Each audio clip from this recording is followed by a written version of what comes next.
श्री राम जय राम जय जय राम। श्री राम जय राम जय जय राम। श्री राम जय राम जय जय राम।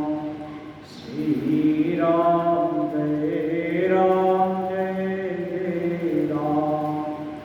श्री राम जय राम जय जय राम। श्री राम जय राम जय जय राम। श्री राम जय राम जय जय राम। श्री राम जय राम जय जय राम। श्री राम जय राम जय जय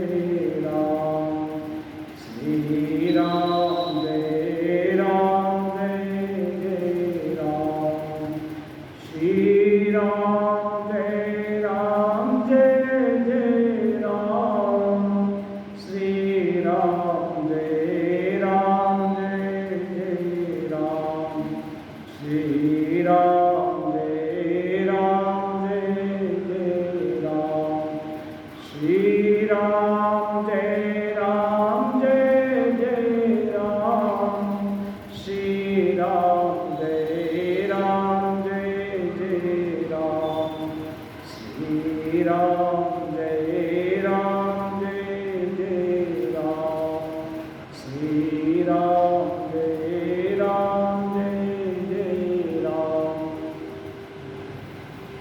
लोकाभिरामं रणरङ्गधीरं राजीवनेत्रं रघुवंशनाथं कारुण्यरूपं करुणाकरं श्रीरामचन्द्रं शरणं प्रपद्ये। मनोजवं मारुततुल्यवेगं जितेन्द्रियं बुद्धिमतां वरिष्ठं वातात्मजं वानरयूथमुख्यं तं रामदूतं शिरसा नमामि। रामचरितमानस में बालकांड का प्रसंग। राम और लक्ष्मण जी विश्वामित्र जी के साथ धनुष यज्ञ देखने गए। वहाँ हजारों हजारों राजा लोग एक साथ धनुष उठाने लगे, तब भी कोई हिला नहीं पाया। व्यथित होकर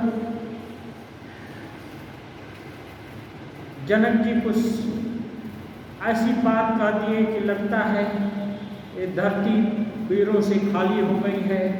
ऐसा यदि मैं जानता तो ऐसी प्रतिज्ञा करके हंसी का पात्र न होता।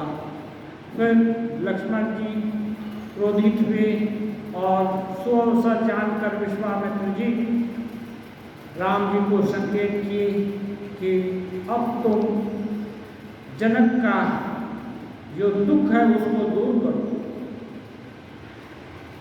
राम जी उठे, लेट चढ़ावा खैंचत गाय, उनको हाथ में लेते और खींचते, किसी को अनुमान नहीं हुआ, तब तक धनुष टूट गया। अब धनुष टूटने के बाद सभी जनकपुरवासी बहुत खुशी हुए। राजा जनक भी आनंद विभोर हो गए। सीता जी को ले आकर के सखियों ने जयमाल राम जी के गले में डाला। अब ये होने के साथ ही जो राजा लोग स्वयंवर में आए थे कि धनुष तोड़ेंगे, अच्छी राजकुमारी से विवाह होगा, वो लोग के आशा पर पानी फिर गया। उसमें कुछ अच्छे स्वभाव के थे, वो देखे कि जब उनसे ये धनुष तोड़ने का सौभाग्य उनको नहीं प्राप्त हुआ, वो उठा ही नहीं पाए, तो उसकी आशा तो दूर होगी। शादी की आशा तो दूर होगी, लेकिन कुछ दुष्ट प्रकृति के राजा लोग थे, वे बोलते हैं धनुष टूटने से ही भला शादी कैसे हो जाएगी। हम लोग सभी एकत्रित होकर के ये 2 राजकुमारों को मार डालेंगे और सीता को अपना बना लेंगे। ये सब कोलाहल सुनकर के जनकपुरवासी लोगों को थोड़ा अटपटा लगा, दुखी हुए। ऐसे ही समय में लक्ष्मण जी क्रोधित मन हो गए, मन ही मन सोचते हैं कि इशारा मिले तो उनका काम तमाम करेंगे, लेकिन राम जी के डर से अभी थोड़ा इंतजार कर रहे हैं। ऐसे ही समय में ये जो घोर शब्द हुआ उसको सुन करके परशुराम जी इच्छा मात्र से कहीं भी जा सकते सिद्धिमान पुरुष हैं। वो शीघ्र ही बहुत जल्दीबाजी में उस यज्ञशाला में प्रवेश करते हैं। अब उनका विचित्र पोशाक वगैरह का वर्णन है। ये एक पर्सनालिटी जो उनमें दोहरी पर्सनालिटी है परशुराम जी में।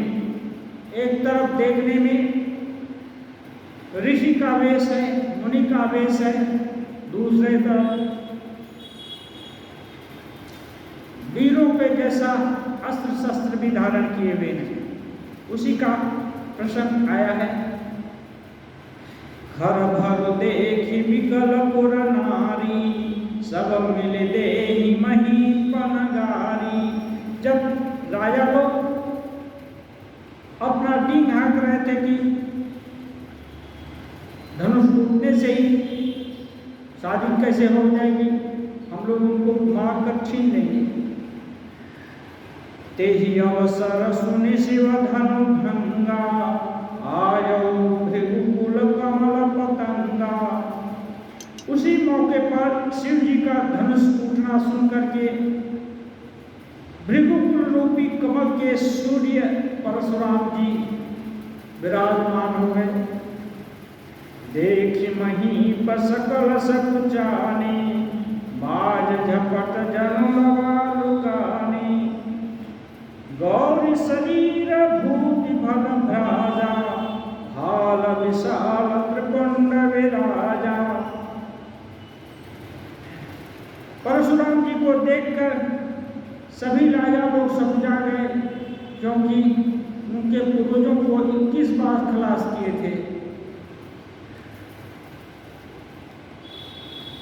परशुराम जी इसलिए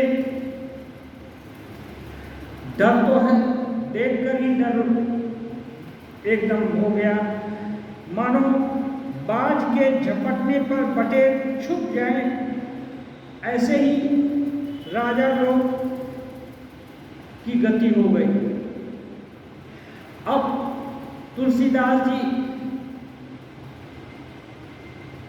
परशुराम जी के शरीर, बनावट, वेशभूषा का बड़ा मार्मिक वर्णन कर रहे हैं। गौर शरीर भूति भल राजा, भाल विशाल त्रिपुंड विराजा।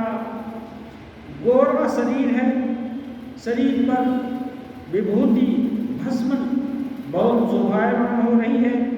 विशाल ललाट है, उस पर त्रिपुंड लगा हुआ है, ये भी बड़ा शोभा दे रहा है।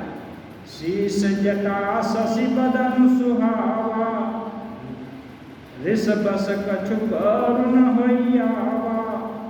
भृकुटी कुटिल नयन रिसराते, सहजं चित्तवत मनहु रिसाते। परशुराम जी के सिर पर जटा है, सुंदर चंद्रमुख क्रोध के कारण थोड़ा लाल हो गया है। बाहें टेढ़ी और आंखें क्रोध से लालिमा युक्त हो गई है। सहज रूप से ही किसके तरफ देखते हैं लगता है कि उसको क्रोधित हो रहे हैं उस पर। वृषभ कंधौर बाहु विशाला, चारों जने उमाल मृगछाला, कटि मुनि बसन तून दुई बांधे, धनुषर कर उठार कल कांधे। परशुराम जी का बैल के समान ऊंचे पुट्ठे कंधे हैं, छाती और भुजाएं विशाल हैं, माने पहलवान के जैसे हैं। सुंदर यज्ञोपवीत धारण किए हुए हैं और माला भी पहने हैं और मृग चर्म भी लिए हैं। कमर में मुनियों के जैसा बलकल वस्त्र पहने हैं और 2 तरकस बांधे हैं। हाथ में धनुष बाण और कंधे पर सुंदर फरसा धारण किए हुए हैं। शांत देश करनी कठिन, बरनी न जाय स्वरूप, धरि मुनि तन जन वीर रसु, आयो जहां सब भूप। मुनि का वेश तो शांत है, लेकिन उनका कृत्य करनी है, बहुत कठिन है, बहुत कठोर है। स्वरूप का वर्णन नहीं किया जा सकता, मानो वीर रस ही मुनि का शरीर धारण करके जहाँ सभी राजा लोग थे वहाँ उपस्थित हुए। देखत भृगुपति बेश कराला, उठे सकल भय विकल भुआला, पितु समेत कही कही जनामा, लगे करन सब दंड प्रणामा। जो कई मिनट आगे राम लक्ष्मण दोनों भाई को मार करके सीता को छीन लेने का योजना बना रहे थे, टींग हाँक रहे थे और गाल बजा रहे थे, वे लोग परशुराम जी को देखते ही मानो एकदम व्याकुल हो गए और तुरंत उठ खड़े हुए और अपने पिता सब का नाम बोल बोल करके मुनि को दंडवत प्रणाम करने लगे। जय सुभाय चितवहि तु जानी, सो जानई जनुआई कुटानी, जनक बहोरियाई सिरुनावा, सिय बुलाई प्रणाम करावा। परशुराम जी प्रसन्न होकर भी जिस किसी की ओर देखते हैं वो समझता है कि आज अंतिम दिन आ गया, आयु मानो पूरी हो गई। अब राजा लोग प्रणाम कर लिए तो जनक जी मुखिया हैं यज्ञ के, वो आकर मुनि को प्रणाम किए और सीता बिटिया को भी लाकर प्रणाम करवाए। आशीष दिन्हि सखी हर्षानी, निज समाज लई गई सयानी। अब बिटिया प्रणाम करती है तो उनको देखकर आशीर्वाद दिए मुनि, और ये आशीर्वाद मुनि का सुन करके सखियां प्रसन्न हुई और उनको अपना महिला समाज में लेकर चली गई। विश्वामित्र मिले पुनि आई, पद सरोज मेले दो भाई। फिर विश्वामित्र जी आकर उनसे मिले और दोनों भाइयों को भी लाए और इन्होंने मुनि के चरण कमलों की वंदना की, उनको प्रणाम किया। राम लखन दशरथ के ढोटा, दिन्य शीश देखी बन जोटा। विश्वामित्र जी बताए कि ये दोनों राम और लक्ष्मण दशरथ के राजकुमार हैं। राम ही चितई रहे थकी लोचन, रूप पार मार मदन मोचन। मुनि को तो बहुत शिव जी का धनुष टूट गया है ऐसा देख करके मन ही मन क्रोध है, लेकिन राम जी की तरफ देख करके उनके नेत्र मानो और देखते रहे, क्योंकि अपूर्व रूप ऐसा देख करके उनके नेत्र मानो लुप्त हो गए, उनको देखते ही रह गए। बहुत रिपिलो की विदेह सन कहो काहति भीर, ओछत जान अजान जिमी व्याप्यो को शरीर। परशुराम जी को तो मालूम हो गया था कि शंकर जी का धनुष टूट गया है, लेकिन फिर भी सबको देखकर जानते हुए भी अनजान की तरह जनक से पूछते हैं, ओहो जनक, ये भारी भीड़ कैसे आ गई? ये पूछते ही उनके शरीर में मानो क्रोध छा गया, क्योंकि शिव जी परशुराम जी के गुरु हैं। गुरु का जो एसेट है, गुरु का कोई चिन्ह है, वो यदि कोई नुकसान करे तो शिष्य को तो बुरा लगना ही है स्वभाव से ही। यद्यपि ये राजा लोग को दंड देना छोड़ चुके थे परशुराम जी, फिर भी इस समय पूरे फुल फॉर्म में आ गए, पूरा क्रोधित हो गए, पूछते पूछते ही क्रोधित हो गए। समाचार कहि जनक सुनाए, जय कारण महीप सब आए, सुनत बचन फिर अनतनि हो निहारे, देखे चाप खंड नहीं डारे। अब क्या करें, राजा जनक को तो ठीक ठीक बताना ही पड़ेगा। जिस कारण से सब राजा आए थे, राजा जनक सब समाचार कहे कि सीता का स्वयंवर है, इसलिए राजा लोग आए। जनक जी का वचन सुनते ही आंख इधर उधर दौड़ाए, तो देखा धनुष के 2 टुकड़े पड़े हुए हैं। अतिरिस बोले वचन कठोरा, कौजल जनक धनुष कै तोरा। और देखते ही और प्रचंड रूप से क्रोधित हो गए और बोले, हे जड़ जनक, जड़, इनको जड़ कह रहे हैं, माने मूर्ख, जबकि राजा जनक विदेह हैं, उनको माने ब्रह्म ज्ञानी हैं, फिर भी अभी क्रोध के कारण क्या से क्या नहीं कह देते हैं आदमी। इसलिए बोलते हैं, हे जड़ जनक, इस धनुष को किसने तोड़ा?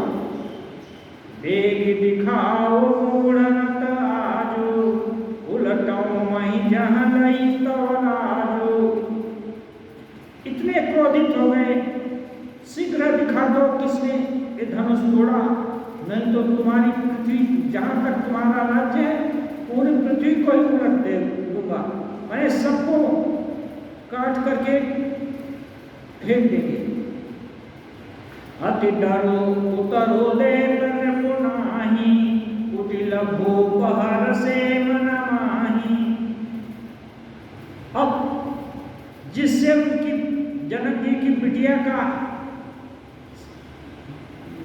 शादी हुआ है, वरमाला जिसके गले में है, अब उस आदमी को कैसे दिखाएं राजा जनक? इसलिए उत्तर देते ही नहीं बनता है, समझा गए।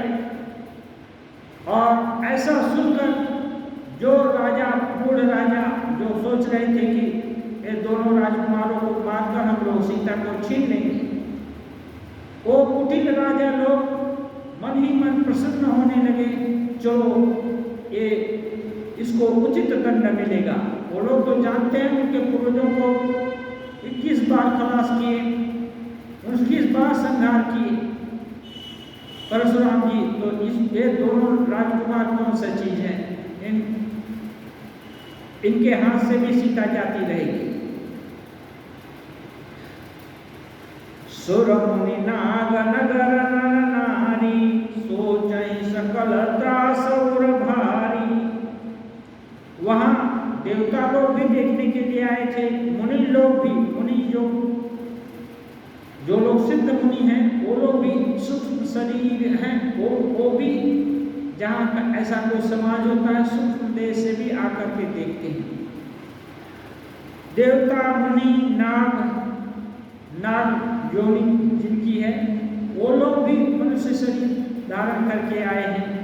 और नगर के स्त्री पुरुष सभी सोच करने लगे, सबके हृदय में बड़ा भय हो गया। सब सोचने लगे कि अब क्या होगा। मन पछताती सी महतारी, विधियव सौरी बात बिगारी। सीता जी की माता पश्चाताप कर रही हैं कि हाय, विधाता ने बनी बनाई बात फिर बिगाड़ दी। भृगुपति कर सुभाव सुनि सीता, अरधनि में सकल्प संगीता। परशुराम जी का स्वभाव सुनकर सीता जी को आधा क्षण भी मानो कल्प के समान बीतने लगा। सभे बिलोके लोग सब जानी, जानकी भीरु, हृदय न हर्ष विषाद कछु, बोले श्री रघुवीरु।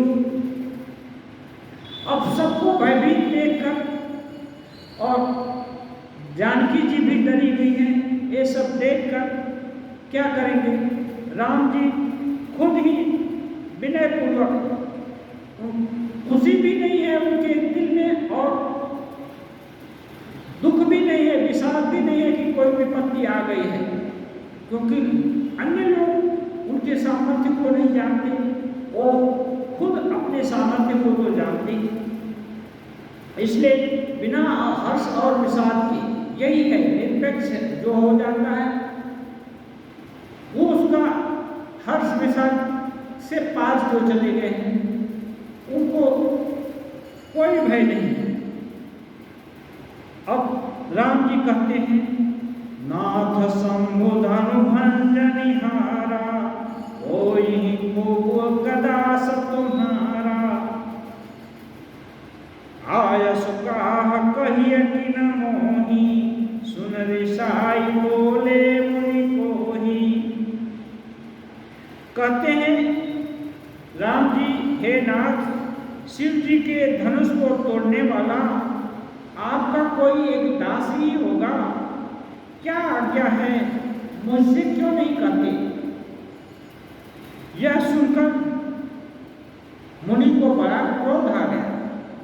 वह दास है और ये छोकरा बोल रहा है उसकी जिम्मेदारी खुद लेगा। सेवक सो जो करे सेवकाई, अति करनी करी करिया लड़ाई। सुनहु राम जेहि शिव धन तोरा, सहस बाहु सम सोरि मोरा। अब असली वार्ता है, परशुराम जी बोल रहे हैं, राम जो सेवक है उसको सेवक का काम करना चाहिए। वो यदि शत्रु का काम करे तब तो उसको लड़ाई करनी पड़ेगी। हे राम सुनो, जिसने शिव जी का धनुष तोड़ा है वह सहस्त्रबाहु के समान मेरा शत्रु है। सहस्त्रबाहु की सभी भुजाएं, हजारों भुजाएं काट कर उसको खत्म किए, क्योंकि उसके ही लोग इनके परशुराम जी के पिताजी को मारे थे। सो बिलगाओ विहाई समाजा, न तुम्हारे जय हैं सब राजा। हे राम, वो सहस्त्रबाहु के समान मेरा एकदम भयंकर शत्रु है, उसको इस समाज से अलग कर दो। उसको दिखाओ कि कौन ऐसा गलती किया है, ये अपराध किसने किया है, नहीं तो सभी राजा लोग मारे जाएंगे मेरे हाथ से। सुनि मुनि बचन लखन मुस्कानी, बोले परसु भरहि अपमानी। अब जब इतनी कठिन बात परशुराम जी बोल दिए और राम लक्ष्मण की पौरुष को, इनके प्रभाव को तो जानते नहीं थे, तो लक्ष्मण जी को हंसी आ गई, मन ही मन मुस्कुराने लगे और मुस्कुराते हुए बोल पड़े, बहुत धन ही तोरी लड़काई, कबहुआ सिर सकिन गोसाई।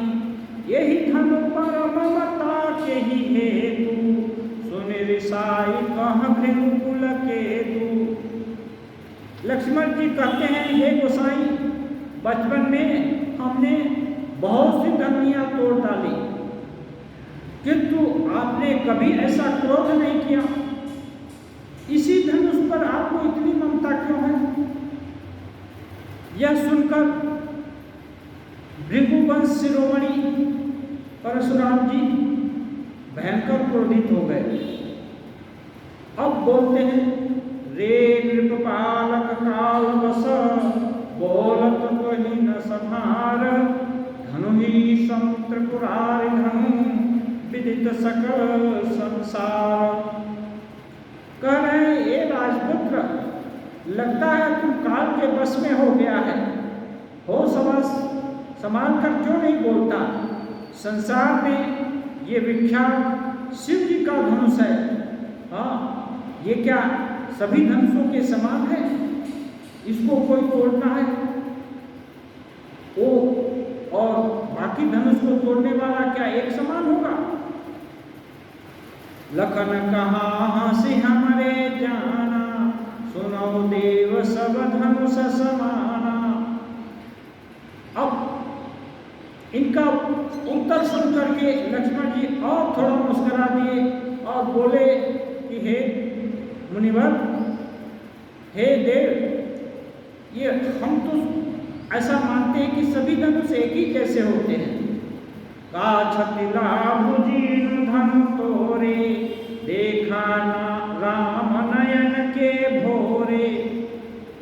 अब थोड़ा सा लिंक खोल रहे हैं, बोलते हैं ये पुराना धनुष टूटने से इसमें हानि लाभ क्या होगी?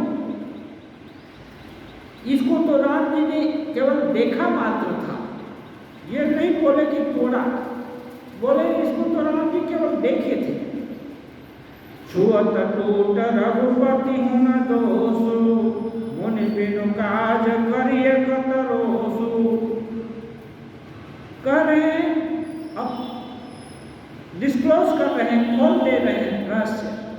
हे मुनि, छूते ही रघुपति शिरोमणि राम जी के छूते ही ये धनुष टूट गया।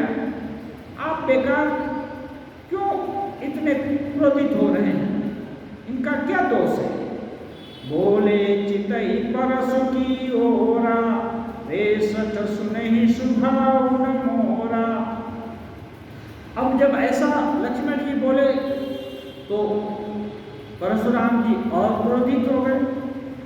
अब बोलते हैं इनको, सठ, रे सठ, क्या तुमने मेरा स्वभाव किसी के मुंह से नहीं सुना?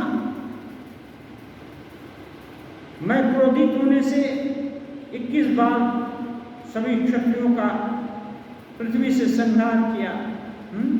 क्या इसको कभी नहीं सुना? और अपने फरसे की तरफ थोड़ा सा देखते हैं तिरछा नजर करके। बालक बोली बधौ नहीं तो ही, केवल मुनि जड़ जा नहीं मोही। मैं तुमको बच्चा समझ करके तुम्हारा अभी तक वध नहीं किया, हाँ, केवल क्या मुझको निरा मुनि ही जानता है, मेरी शूरवीरता का नाम नहीं सुना। अब वो अपने ही द्वारा वर्णन कर रहे हैं। बाल ब्रह्मचारी अति कोहि, विश्व विदित क्षत्रिय कुलद्रोही। कह रहे हैं मैं बाल ब्रह्मचारी और अत्यंत क्रोधी हूँ, क्षत्रिय कुल का शत्रु तो विश्व भर में विख्यात हूँ। भुजबल भूमि भी भूप बिनु किन्ही, विपुल बार मही देव न दिन्ही। मैंने अपने भुजाओं के बल पर पूरे पृथ्वी को राजा रहित करके इनका जो जमीन है, जमीन जायदाद ब्राह्मण लोगों को दान दे दिया। सहस बाहु भुज छेद निहारा, परसु विलोक महीप कुमारा। हे राजकुमार, मेरे फरसे की ओर तो देख, मैंने इसी से सहस्रबाहु के 1000 भुजाएं काटी, उसका सिर भी काटा। मातु पिता ही जनि सोच बस, करसी महिष किशोर। गर्भन के अर्भक तलना, परसु मोर तिघोर। एक राजा के बालक, तू अपने माता पिता के लिए सोच का कारण मत बन, क्योंकि मेरा ये फरसा है ना, गर्भ में जो स्थित बच्चा है उस पर भी दया माया नहीं करता, और तू ऐसी बातें हमको कर रहा है, क्रोध दिला रहा है, तो तुम्हारा तो खैर नहीं रहेगा। इसलिए तुम्हारे माँ पिता जी को तुम्हारे लिए सोचना, रोना धोना न पड़े, इसलिए संभल कर दो। बेहसी लखन बे बोले मृदुबानी, ओ मुनीश महाभट मानी। अब लक्ष्मण जी को तो अपना प्रभाव मालूम है, राम जी का प्रभाव मालूम है, थोड़ा और हंस दिए क्रोध पर। अभी एक क्रोधित हो रहा है, दूसरा हंस रहा है, तो उसका क्रोध और गुना हो जाएगा। और परशुराम जी कम प्रभाववान नहीं थे, उनको अपनी शक्ति सामर्थ्य सब पर भरोसा था, विश्वास था और करामात कर चुके थे। तो लक्ष्मण जी बोले, ओहो मुनीश्वर, अपने को बड़ा भारी आप योद्धा समझते हैं। पुनि पुनि मोहि देखाव कुठारो, चातौड़ा वन फूंकी पहाड़ो। बार बार उसको फरसा दिखा रहे हैं, लगता है मुख के फूंक से आप पहाड़ को उड़ा देना चाहते हैं। परशुराम जी को लक्ष्मण जी का, राम जी का प्रभाव नहीं मालूम है, इसलिए बोल रहे हैं क्या ऐसा समझ लिया कि फूंक देंगे आप और पहाड़ उड़ जाएगा। अब बोल रहे हैं, यहाँ कुमार बतिया को नाई, जे तर जनी देखी मर जाई। बोल रहे हैं यहाँ कुमड़ा का कोई छोटा बच्चा ये नहीं है, कुमड़ा का छोटा फल नहीं है जो कि तर्जनी उंगली देखकर वो मुरझा जाएगा या सूख जाएगा। देखी कुठारु सरासन बाना, मैं कछु कहा सहित अभिमाना। मैं तो राजकुमार हूँ, आपके हाथ में कुठार देखा फरसा और धनुष बाण देखे तो मैं ऐसे ही स्वभाव से ही कुछ थोड़ा डांट कस दिया, थोड़ा सा खोचा दे दिया, और क्या। भृगु सुत समुझ जनेऊ विलोकी। अब ये बोल रहे हैं अपना, जो कछु कहु सहु रिसलोकी। अब लक्ष्मण जी अपना प्रभाव बता रहे हैं, आपको भृगु जी का भृगुवंशी समझकर और जनेऊ, ब्राह्मण लोग, मुनि लोग जनेऊ पहनते हैं, इनका आदर करके मैं आपको कुछ ज्यादा नहीं कहा,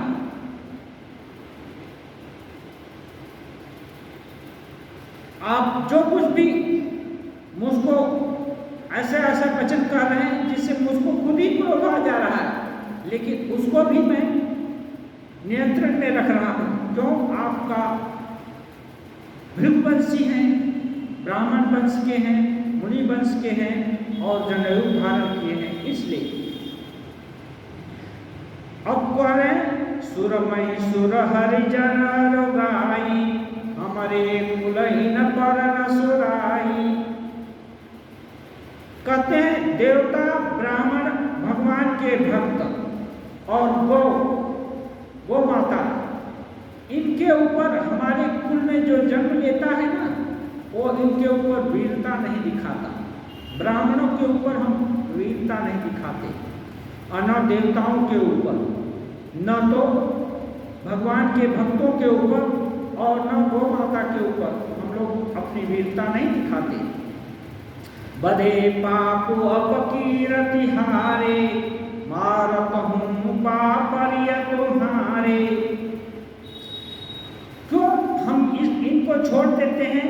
क्योंकि इन्हें मारने से हमारी संस्कृति में है कि हमें पाप लगेगा और इनसे हार जाने पर हमारा अपयश होगा, क्योंकि हम श्रेष्ठ रघुवंश के योद्धा हैं। फिर किसी से हार गए तो हमारा अपमान होगा, इसलिए लड़ाई नहीं किए तो आप भी अच्छे बने रहे और हम भी अलग अच्छे रहे। इसलिए आप मार रहे हैं, मारने की धमकी दे रहे हैं, फिर भी हम आपके पैर ही पड़ते हैं। कोटि पुलिस सम वचन तुम्हारा, व्यर्थ धरहु धनु बाण कुठारा। और एक मीठा व्यंग कर दे रहे हैं। आपका वचन ऐसा है कि कोटि पुलिस, मानो करोड़ों वज्र के समान है आपका बात ही। फिर झूठ मूठ का फरसा क्यों धारण किए हैं और धनुष बाण क्यों धारण किए हैं? इसका तो जरूरत नहीं। आप जिसको कुछ बोल देंगे, ऐसी कड़वी बात बोलते हैं कि उस बात को सुनकर ही वो खत्म हो जाएगा। हाँ, वो आधा मर जाएगा, है ना। इसलिए आप व्यर्थ धनुष बाण और फरसा धारण किए हैं, क्योंकि मारने के लिए तो आपका कड़वी बात ही काफी है। जो बिलो के उचित कहूं क्षमो महामुनि धीर, सुनी सरोस रघुवंश मणि बोले गिरा गंभीर। अब थोड़ा अभी ये भी बोलने की स्टाइल बोलते हैं। आपके हाथ में धनुष बाण और कुठार को देखकर मैंने जो कुछ थोड़ा अनुचित कर दिया, हे महामुनि आप मुझको क्षमा कीजिए।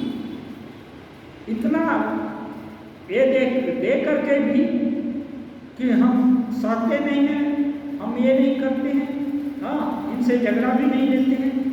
इसलिए आप को यदि हम कुछ बोल दिए खराब, तो आप इसको क्षमा कर दीजिए। ये बात सुन करके परशुराम जी क्रोध से और लाल हो गए और गंभीर वाणी से बोले, कौशिक सुनहु मंदया बालक, कुटिल काल बसनि जकुल घालक। बोल रहे हैं कौशिक को, क्योंकि विश्वामित्र जी ये विश्वामित्र जी को ये वशिष्ठ जी ब्रह्मिष्ठ कर चुके थे, तो इनकी तपस्या, इनका त्याग, इनका यश परशुराम जी को अच्छा से विदित है।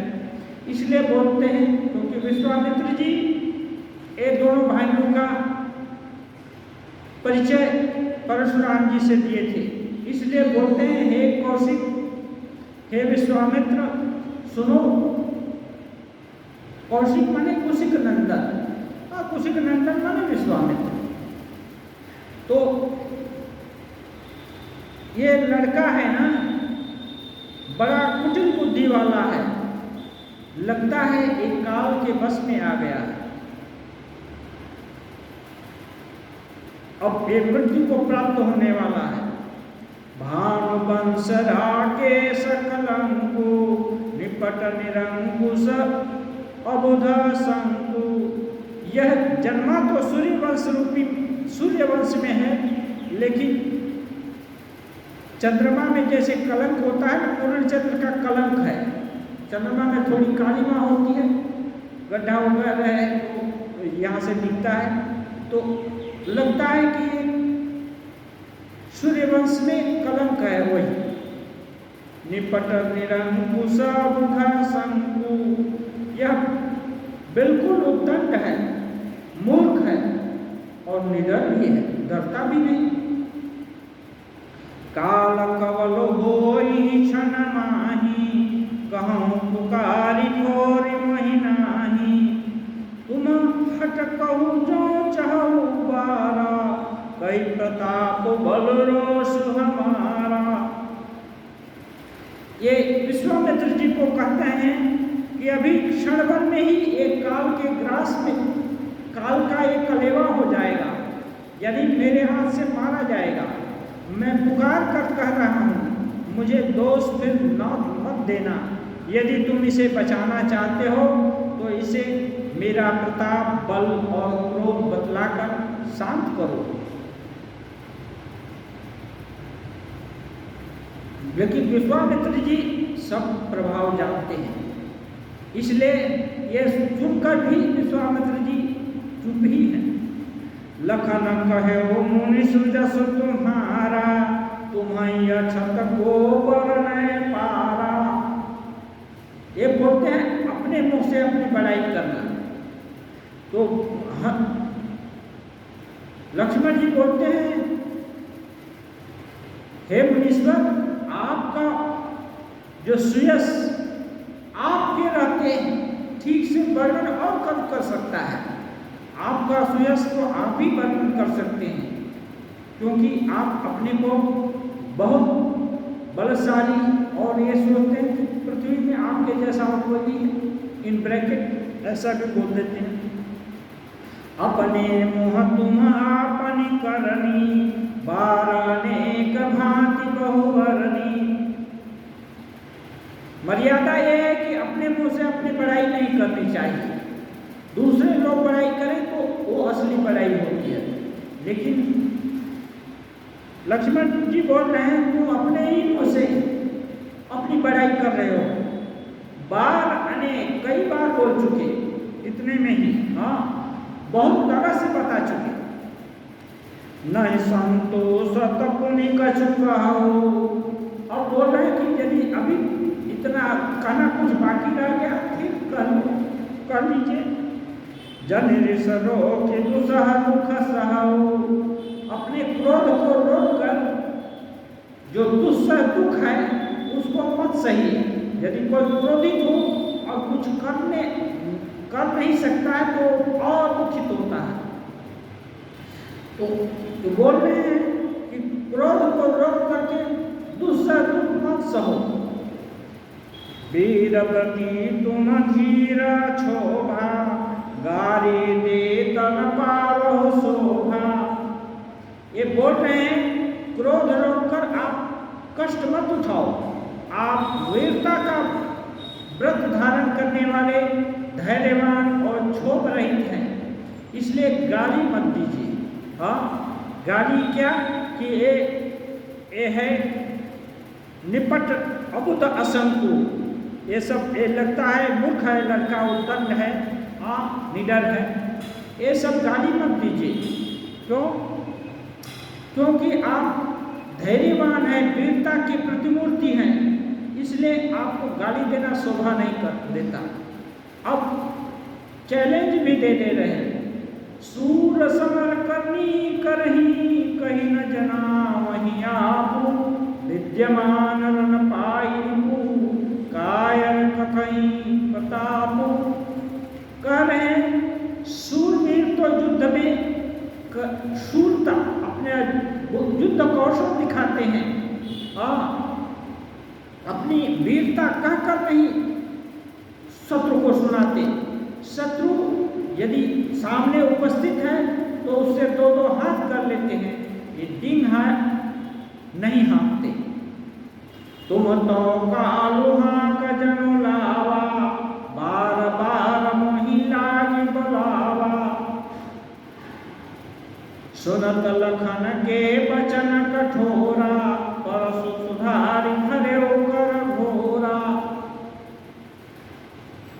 ये कह करके लक्ष्मण जी और कह देते हैं, आप तो मानव काल को हाथ टाक करके बार बार मुझको बुला रहे हैं। यानी लक्ष्मण जी बोल रहे हैं कि लगता है आपके सामने आपका काल खड़ा है, आपको समझ में नहीं आता है। जैसे ही ये वचन सुने और गुस्सा हो गए और अपने जो फरसा है उसको हाथ में लेकर सजग एहो करके फिर कहते हैं, अब जन दे दोष मही लोगो, कटुवादी बालक बध जोगो। कह रहे हैं अब इस समाज में कोई जानो उसको दोष न दे, यह बालक बहुत कटु बोलने वाला और ये बध के योग्य है, इसको मार देने से कोई अनुचित कार्य नहीं होगा।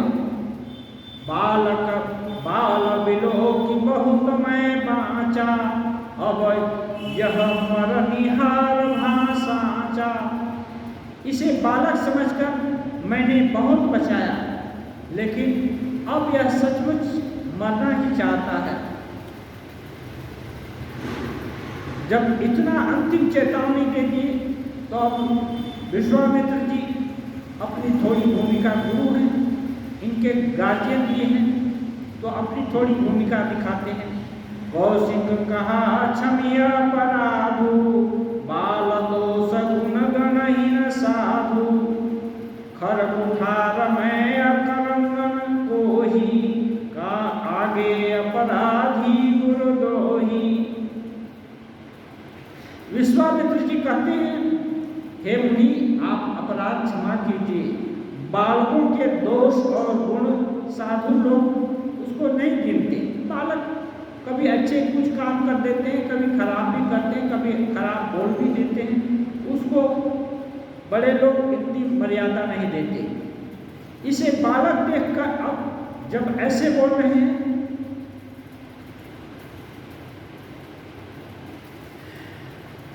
परशुराम जी ये सुनकर फिर बोल उठे, तीखी धार का कुठार मैं दया रहित और क्रोधी, और यह गुरुद्रोही अपराधी मेरे सामने है। वे बोल रहे हैं मैं दया, मेरे अंदर दया नाम की चीज नहीं है, और तीखी कुठार मेरे हाथ में है, और ये अपराधी भी है, फिर भी मैं नहीं मार रहा हूँ। यही हमको आश्चर्यजनक लग रहा है। उतर देत छोड़ो बिनु मारे, केवल कौशिक शील तुम्हारे। अब बोल रहे हैं इतना भयंकर उत्तर दे रहा है, हे कौशिक केवल तुमको देखकर, तुम्हारे साथ ये सब है, इसलिए तुमको देखकर इसको नहीं मार रहा हूं, नहीं तो न तो यही काटी कुठार कठोरे, गुरु ही पूरी न होते श्रम थोरे। नहीं तो इसको इस कठोर कुठार से काट करके गुरु के ऋण से उऋण हो जाता। शंकर जी परशुराम जी के गुरु हैं और उनका धनुष ये तोड़ा है, इसलिए इसका सिर काट करके मैं गुरु के ऋण से उऋण हो जाता। लेकिन विश्वामित्र तुम्हारे कारण अभी तक, तुम्हारे को देखकर अभी तक इसको मार नहीं पाया। गाधि सुन कहते हसी मुनि, हरियरई सूझ असमय खान खमय, अजहुन बोझ बोझ। जब इतना कहे तो विश्वामित्र जी हृदय में मन ही मन थोड़ा प्रसन्न होकर हंस करके सोचते हैं कि मुनि को हरा हरा ही सब जगह लग रहा है, अर्थात सर्वत्र मुनि को अपनी विजय ही दिखाई दे रही है। श्री राम और लक्ष्मण को भी साधारण क्षत्रिय ही समझ रहे हैं। इनका प्रभाव अभी भी इनको समझ में नहीं आ रहा है, किंतु यह लोहमयी केवल फौलाद की बनी हुई है। खाड़ यानी खाड़ एक होता है कि ये जो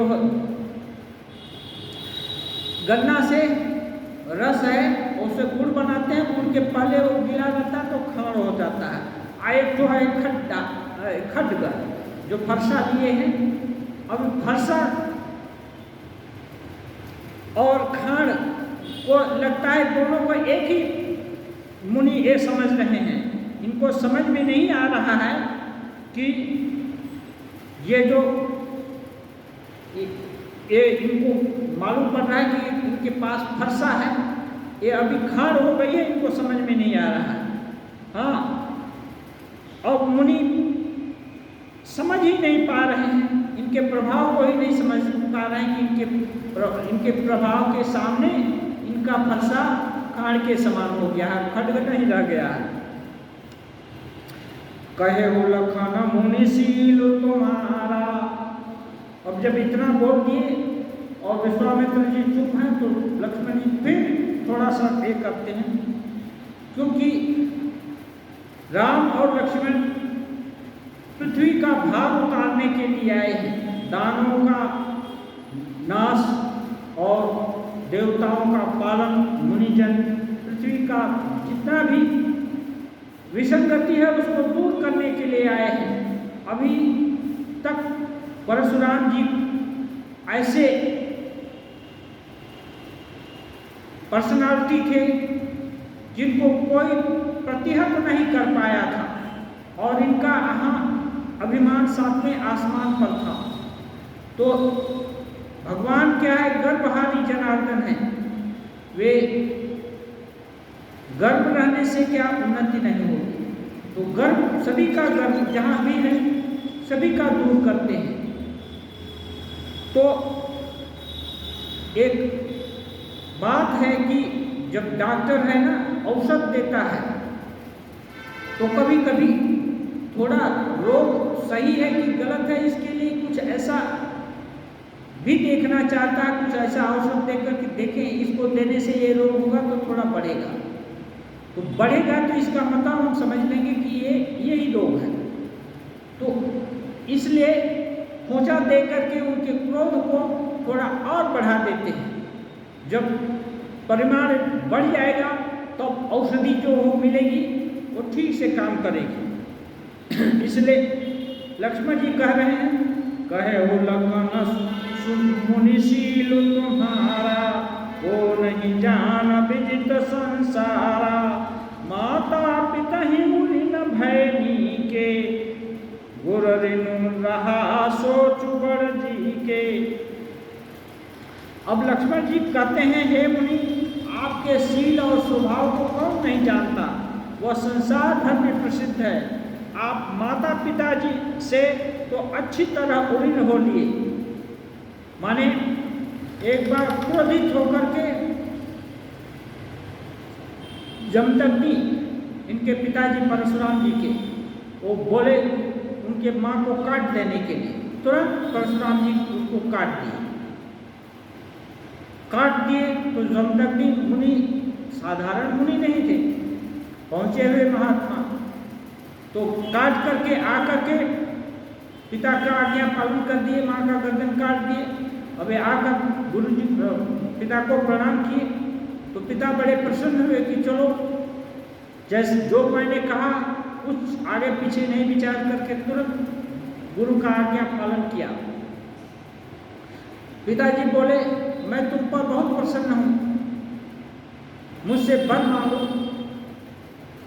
तब हाथ जोड़ करके परशुराम जी बोले मेरी माँ को जिंदा कर दीजिए और मैंने इनका गला काटा है इनको कभी नहीं मालूम। तब मुनि क्या करेंगे, वरदान देने के लिए वचनबद्ध हो गए थे, तो उनके इच्छा चाहने मात्र से ही फिर माँ जी भी तो हो गई, समर्थ पुरुष थे।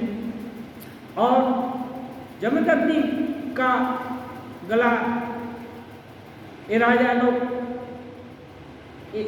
उनको मार दिए थे, इसलिए इनका बदला 21 बार राजाओं का वध करके परशुराम जी ले लिए। इसलिए लक्ष्मण जी कह रहे हैं, माता पिता जी के ऋण से तो आप पूरे हो ही चुके हो, इसको तो सभी लोग जानता है। एक थोड़ा सा व्यंग भी है, माँ का भी गर्दन काट दिया। हाँ, जी में एक बड़ा चोट रह गया। हाँ, थोड़ा सा देखिए चोट है अभी भी बाकी। सो जनु हमें हमारे सिर माथे काढ़ा, दिन चली गए ब्याज बड़ बाढ़ा, अब आनिया व्यवहारिया बोली, तुरंत देव मैं थैली खोली। ये थोड़ा अटपटा बात कर रहे हैं कि लगता है इतने दिन रेस्ट किए, आराम किए, अब ब्याज सहित ये बढ़ गया, थोड़ा सा कुछ बाकी रह गया था, वो लगता है मेरे ही माथे पर है, मेरा ही माथा कटने से आपको ब्याज सहित मिल जाएगा। इसलिए बोल रहे हैं बहुत दिन हो गया, लगता है कि आपका ये क्रोध वगैरह है ना ब्याज सहित बहुत बढ़ गया है। हाँ, अब किसी हिसाब करने वाले को बुला लीजिए। हाँ, तो मैं तुरंत थैली खोल दूंगा, आपका ब्याज सहित भरपूर आपका ये होगा, मिल जाएगा जो पावना है। इसलिए तब आप यहाँ भी प्रशांत हो जाएंगे। मने ये व्यंग कह रहे हैं, सुनि कटु वचन कुठार सुधारा, हाय हाय सब सभा पुकारा, भृगुबर परसु देखावहु मोहि, विप्र विचारी वचन नृपदोहि। लक्ष्मण जी के कड़वे वचन सुनकर परशुराम जी ने फिर कुठार संभाली। पूरी सभा में हाय हाय होने लगा। सभा को तो लक्ष्मण जी का प्रभाव नहीं मालूम, धनुष टूट गया तब भी प्रभाव नहीं मालूम। सब लोग हाय हाय करने लगे कि लगता है अब तो बच्चे को मार ही देगा। लक्ष्मण जी लेकिन वो तो अपने पौरुष को जानते हैं, और लक्ष्मण जी बोलते हैं, हे भृगु श्रेष्ठ, आप मुझे फरसा दिखा रहे हैं, पर हे राजाओं के शत्रु, मैं ब्राह्मण समझ को कर आपको बचा रहा हूं, आपको दंड नहीं दे रहा हूं। मिले न कबहु सुभट रन गाढ़े, द्विज देवता घर के बाढ़े, अनुचित कही सब लोग पुकारे, रघुपति शयन ही लखन निवारे। अब लक्ष्मण जी एक थोड़ा और व्यंग कर दिए, लगता है आपको कभी रणधीर बलवान लोगों से पल्ला नहीं पड़ा, इसलिए हे ब्राह्मण देवता आप घर में ही बड़े वीर कहलाते हैं। यह सुनकर सभी लोग, बड़े बूढ़े हैं, बच्चा है तो जो भी हैं प्रभाववान भले ही हों, लेकिन सब लोग बोले ये अनुचित है, ये अच्छा नहीं बोल रहे, क्योंकि तो कितना 21 बार भोग विहीन कर चुके थे मही को, तो ये अनुचित है। सब लोग अब ऐसा कहने लगे। तब राम जी उनको धीरे से इशारे से चुप करने के लिए बोले। लखन उतराहुति सरिस भृगुबर को कृषाणु, बढ़त देख जल संवचन बोले रघुकुल भानु। लक्ष्मण जी के उत्तर से मानो अग्नि में आहुति पड़ गई, ऐसा परशुराम जी का क्रोध एकदम तूफान में आ गया। ऐसा देख करके राम जी उसको जल है ना, जल से थोड़ा सा ठंडा करने के उद्देश्य से धीरे से बोले, नाथ करहु बालक पर छोहु, सुध दुध मुख करियन कोहु, चौपै प्रभु प्रभाव कछु जाना, तो की बराबरी करता याना। राम जी कह रहे हैं, ये ना बालक पर कृपा कीजिए, इस सीधे साधे दूध में माने एकदम अभी दूध पीने वाला बच्चा है, इस पर क्रोध क्यों करते हैं? यदि यह आपका कुछ प्रभाव जानता तो क्या बेसमझ होकर ऐसी बातें कहता? जो ललिका कछु अचगरी करही, गुरु पितु मातु मोद मन भरही। करिय कृपा शिशु सेवक जानी, तुम समशील धीर मुनि ज्ञानी। अब कहते हैं बालक यदि कुछ चपलता करते हैं तो गुरु माता और पिता को मन में आनंद ही होता है, वे लोग इसको ज़्यादा नाराज नहीं होते। इसलिए ये छोटा बच्चा है, इसे अपना सेवक जानकर आप तो समदर्शी हैं, सुशील हैं, धीर हैं, मुनि भी हैं और ज्ञानी भी हैं, आप इसको क्षमा कर दीजिए। राम बचन सुनि कछु कजुड़ाने, कई कछु लखनु बहुरी मुस्काने। राम जी का क्षमा प्रार्थना सुन करके थोड़ा सा इनका क्रोध ठंडा हुआ परशुराम जी का, और इधर से लक्ष्मण जी क्या किए, मन में कुछ फुसफुसा करके जैसे सुनाई ना दे ऐसा शब्द कुछ फुसफुसा करके हंसने लगे, थोड़ा सा मुस्कुरा दिए। हंसत देखी नख शिख वृष व्यापी, राम तोर बाता बड़ पापी। इनको हंसते हुए देखकर नख से शिखा तक क्रोध एकदम व्याप्त हो गया, फिर से ताजा हो गया और बोल रहे हैं, हे राम तुम्हारा ये भाई है ना, बहुत पापी है। हाँ, गौर शरीर श्याम मन माही, कालकूट मुख पय मुख नाही। सहज टेढ़ अनुहरई न तोही, नीचु मीचु सम देखन मोही। और कह रहे हैं इसका शरीर तो गोरा है लेकिन मन काला है, कालकूट मुख पर है। ये जो है ये मुख पर इसके कालकूट है, पय मुख नहीं है, अच्छा बोलने वाला नहीं है। सहज टेढ़ अनुहरई न तोही, ये तुम्हारे जैसा मीठा नहीं बोल रहा है, तुम्हारा अनुकरण नहीं कर रहा है। नीचु मीचु सम देख न मोही, यह नीच बालक मुझे मृत्यु के समान नहीं देख पा रहा है।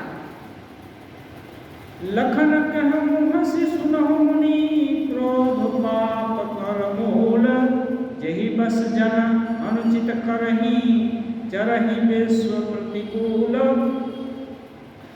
अब जब इतना बोले तो अब राम जी के बदले लक्ष्मण जी ही हंसकर बोल दिए, हे मुनि सुनिए, क्रोध पाप का मूल होता है, आप इतना भला क्रोध क्यों करते हैं? जिसके बस में होकर मनुष्य अनुचित कर्म कर बैठते हैं और विश्व भर के प्रतिकूल उसका आचरण होने लगता है, ऐसा क्रोध आप क्यों करते हैं? मैं तुम्हारा अनुचर मेराया, परिहरि को पुकरिया वदाया। अब कह रहे हैं, हे मुनि मैं तुम्हारा अनुचर हूँ, सेवक हूँ, आप कोप छोड़ करके मुझ पर दया कीजिए। टूट चाप नहीं जुरी रिसाने, बैठिय होई पाय पिराने। वो बोल रहे हैं, अब आप कितना भी क्रोधित हो गए, धनुष तो टूट गया, आप खड़े खड़े बहुत थक गए होंगे, थोड़ा बैठकर आराम कीजिए, आपके पैर दुखने लगे होंगे। जो अति प्रिय तो करिय उपाई, जोरिय को बड़ गुनी बुलाई। यदि धनुष टूट जाने से आपको इतना क्रोध है, इतना धनुष प्रिय है, तो कोई जोड़ने वाला को बुला लीजिए और जोड़ के बोलत लखन ही जनुक डराही, मस्त करहु अनुचित भल नाही। लक्ष्मण जी ये सब बोल रहे हैं, इससे जनक जी को डर लगने लगा। बोल रहे हैं ऐसा ठीक नहीं है, ऐसा मत बोलिए। थर थर काँपहि पुर नर नारी, छोट कुमार कोट बर भारी। अभी तो सुंदर सलोना रूप भी नगर निवासी देखे थे जब ये लोग नगर में घूमने गए थे, राम और लक्ष्मण।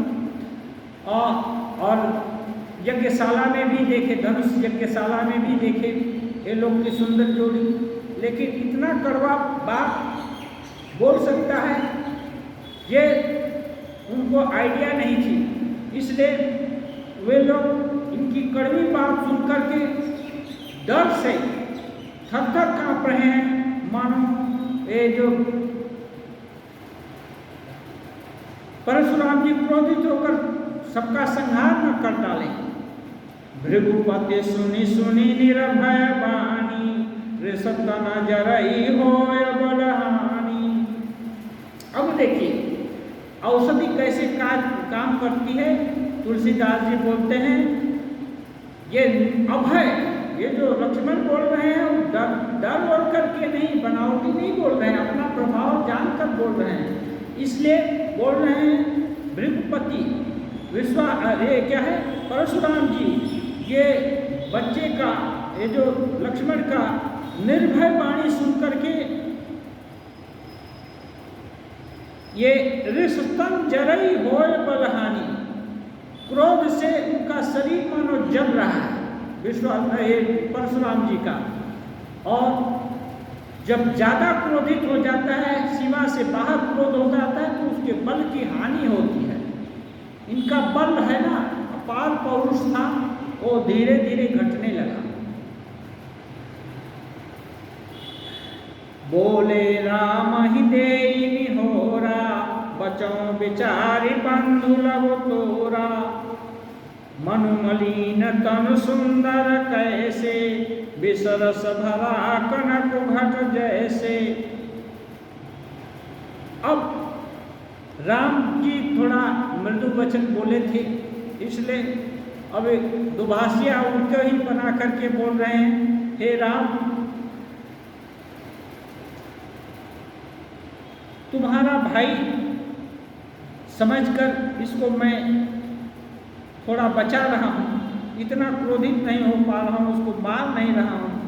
लेकिन यह बहुत मन का मैला है और इसका शरीर तो बड़ा सुंदर है, लेकिन ये कैसा है जैसे मानो विष से भरा हुआ घड़ा हो और ऊपर में थोड़ा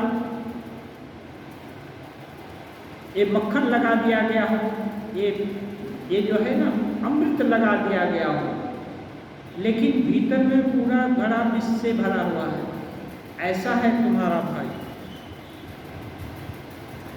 सुनि लक्ष्मण बिहसे बहुरी, नयन तरे रे राम।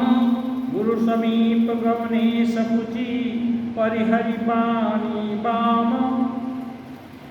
ये लक्ष्मण जी ये सुन करके फिर थोड़ा मुस्करा दिए। तब श्री रामचंद्र जी तिरछी नजर करके उनको देखे और इशारे से मना किए। तब लक्ष्मण जी अपना काम पूरा हुआ देख धीरे से जाकर गुरु जी के पास बैठ गए। अति विनीत मृदु शीतल बानी, बोले राम जोरी जुग पानी। अब राम जी असली वैद्य है ना, जो दूसरे वैद्य है वो जो कंपाउंडर और क्या क्या होते हैं असिस्टेंट, ये लोग जब फील्ड तैयार कर देते हैं तब असली वैद्य की भूमिका आती है। अब राम जी असली वैद्य की भूमिका में आ गए। अति विनीत मृदु शीतल बानी, बोले राम जोरी जुग पानी। सुनहु नाथ तुम सहज सुजाना, बालक बचन करिय नहीं काना। राम जी दोनों हाथ जोड़कर अत्यंत विनय के साथ कोमल और शीतल वाणी में बोले, हे नाथ सुनिए, आप तो स्वभाव से ही सुजान हैं, अच्छे हैं। आप बालक के वचन पर कान मत दीजिए, उसे अनसुना कर दीजिए। आज समय पूरा हुआ।